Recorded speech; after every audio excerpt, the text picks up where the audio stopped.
Have you ever seen a string of words and numbers that just looks like complete gibberish? Well, today, that's exactly what we're going to do. We're diving into a sentence that seems like nonsense, but it's actually an incredible statement about truth itself. It's this amazing puzzle that blends language, math, and philosophy all into one. So, you ready to crack the code with me? Okay, here it is. This is the mystery we're solving. And I mean, at first glance, it's just a jumble, right? You've got some Malay, some English, math terms, philosophical concepts. What on earth could it mean? Well, believe it or not, there is a deep, really elegant logic hidden inside this text. And together, we are going to unpack it step by step. All right, so every code has a key, you know? And for this one, the key is just understanding the language it's speaking. So our first step is to define the basic building blocks it mentions right at the top, the ideas of digits and numbers. First up, we've got the Malay word angka. Now, just like the text tells us, this is super simple. It's just a digit. You know, any single symbol from 0 through 9. Think of it like a single letter in the alphabet, or maybe a single Lego brick. It's the most basic, fundamental piece we're working with here. And then we have nombor. This is what you get when you string together one or more of those angka, those digits. In English, we just call this a number.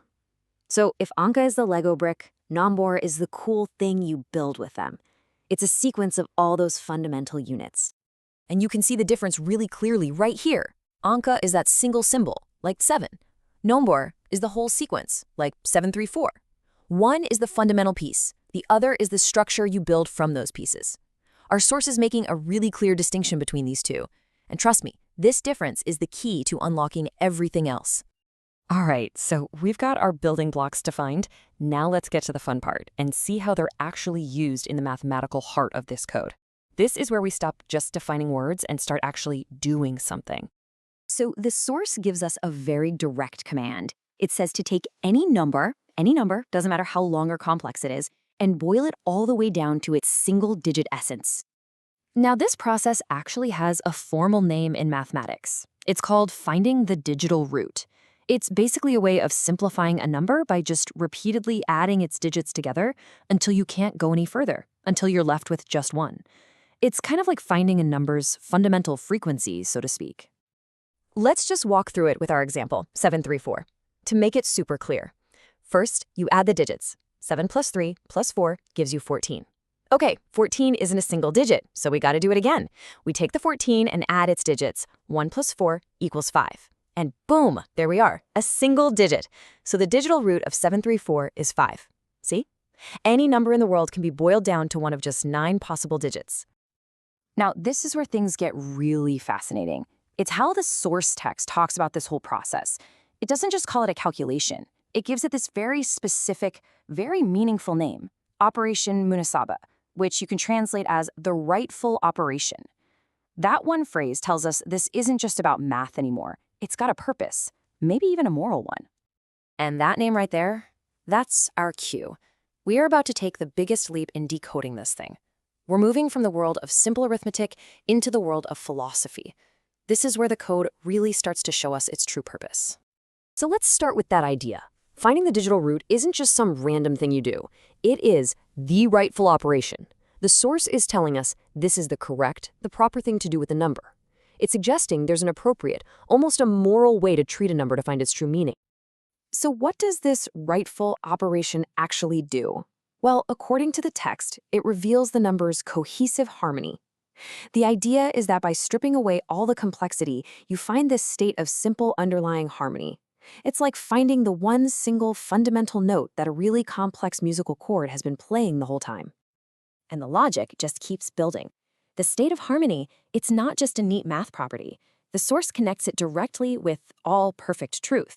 So finding the digital root is being presented as this act of discovering a fundamental truth that was hidden inside the complexity of the original number. That's a powerful claim, right? That real truth is actually simple, not complicated. So what's this perfect truth like? The text tells us it is saha, beautiful. Now, saha in Malay means something like legitimate or valid.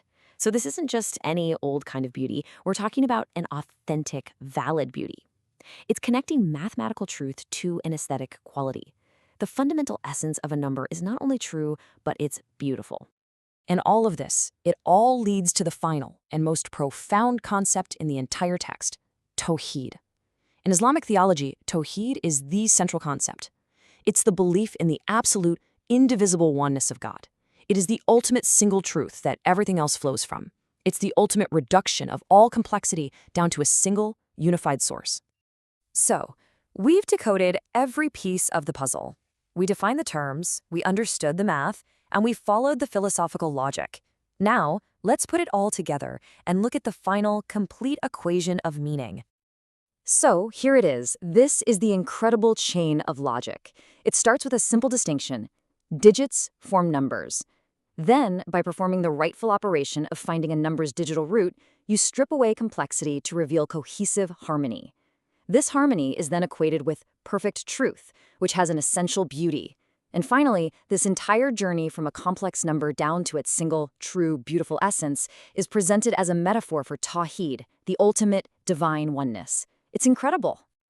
So what started as this simple statement about digits and numbers, it just blossoms into this profound meditation on the very nature of reality itself. It suggests that within the patterns of mathematics, maybe we can find echoes of the divine. And that leaves us with a pretty fascinating question to ponder, doesn't it? Can a simple mathematical formula truly capture a universal truth? Thanks so much for joining me on this journey of discovery.